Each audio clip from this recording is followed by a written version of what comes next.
Johnny, what are we doing next? I'm just writing questions for Robbie Coltrane and Sir Michael Gambon. So this is heavyweight stuff. I've got to concentrate for a bit here, Dread. Yeah, okay. Oh, could you ask a question for me? I just want to ask them what it is like to wear a T-shirt. You think I'm going to ask Sir Michael Gambon and Robbie Coltrane what it's like to wear a T-shirt? It's ridiculous. I mean, laughing stock. All right, a suit then. Yeah, it's not bad, actually. Oh. What's it like to wear a suit? Michael, were you a Harry Potter fan before you got this role? How much did you know of the Potter phenomenon? Not a lot. I'd seen the films, and I haven't read the other two books, read the third one, but I like them very much, yeah. And obviously with you know, you taking Richard's place in there, I wondered how you sort of approached this role then. I just did my own thing, you know. I mean, I do it with a slight Irish accent, which I think just seems to be right. I don't know why. It's just when I got on the set the first day, Alfonso, I said, I'll just do it. And he said, he came out and said, what's that accent you're doing? And I said, well, it's a bit of Irish, you know, because I am Irish and I feel sort of Irish, and this long beard and a long wig. So he said, all right, leave it in. No one's ever mentioned it since. And it is kind of, the part of Dumbledore is a sort of, a kind of a classic role, isn't it? I mean, I know you've compared it, I think, to King Lear, I read. Yeah, well, you feel a bit like King Lear dressed like that, and then he's all-knowing and all-powerful, isn't he? He's a bit nicer than King Lear. King Lear a bit miserable, isn't he? Absolutely. No, he wasn't. He's not very happy. But not very good at relationships. No. No, really dysfunctional He doesn't like relationships. his children very No, he wasn't good with kids, was he? No. Robbie, you are barely over 6 feet tall. In the movie, you're obviously huge. 8'6". 8'6". So what do they, I mean, without giving away too many secrets, how do they beef that up then? Well, it's mainly done with very clever camera angles. And there are one or two other tricks which I can't possibly discuss. But at any time, have you got tall shoes to take you up to an enormous height? Oh, yeah. And so what's the boxes biggest and height things. you actually physically get to? 8'6". And how does life feel when you're walking around 8'6"? Very perilous. Because you've got all this hair like that, and you can't really see your feet, of course. OK, but quite inconvenient life at that height. Very inconvenient, and the costume's very heavy. The costume weighs about 90 pounds, something like that. And not only does the costume weigh 90 pounds, but it's made of, what's it made? It's made of... What do you used to call it? Moleskin, isn't it? Moleskin, yeah. Yeah, very thick and very hot. And you had to wear this, didn't you, on the hottest day? It was 100 degrees in the forest. But I have a cool suit, you see.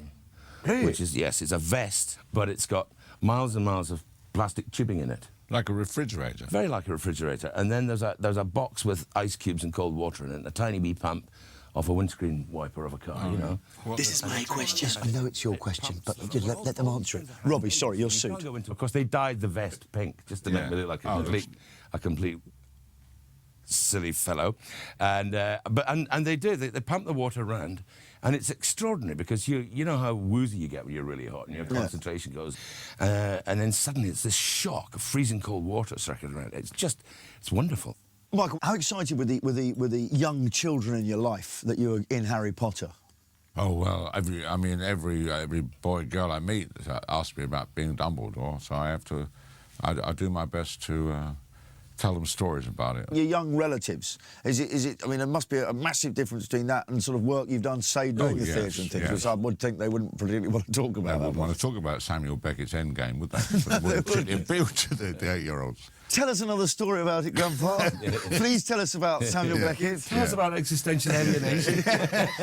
You're really watching the kind of the kids involved in this film grow up. Is that a strange experience? Well, no, not strange. Just very interesting, really. Particularly this film, they're much more confident as actors, but they're much more confident as people because they are, you know, they are young teenagers now. And one thing that came across, particularly in this film, is there is a sense of fun between them because they've known each other for years and they get on well. So there's a good knockabout feeling between them, which means that when you do get a bit of light relief from the horrible things peering in the windows and trying to disembowel you, it's a genuine relief, which I don't think they could have done when they were younger, to be honest. And I suppose they're more used to the acting now, aren't they? After 3 years. Exactly. But I mean, what they put more time in than probably any of us, don't they?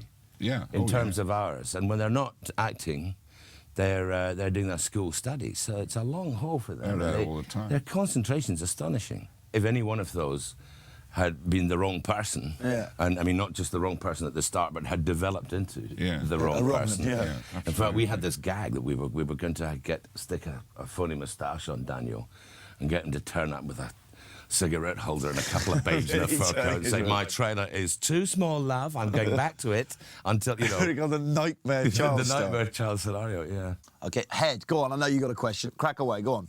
Okay, great. Robbie, I think Hagrid uses the same hairdresser as I use. Do you think I need a new hairstyle?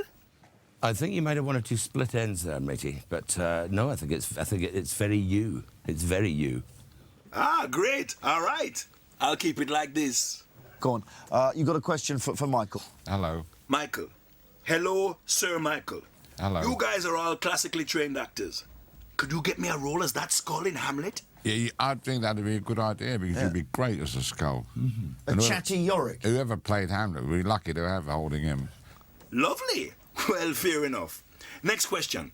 Michael again. I felt like scratching my knee for the last 6 years now. So, for the next movie, could you get Professor Dumbledore to cast a spell to get me a body? Yeah, I think that could be done. What sort of body would you create from Long, them? thin, distorted. Sounds like me. You finished then, Head? Yeah.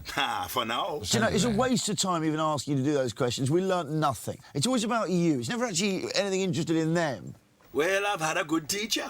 Pathetic. Thanks very much, fellas. You're welcome. Bloody weird.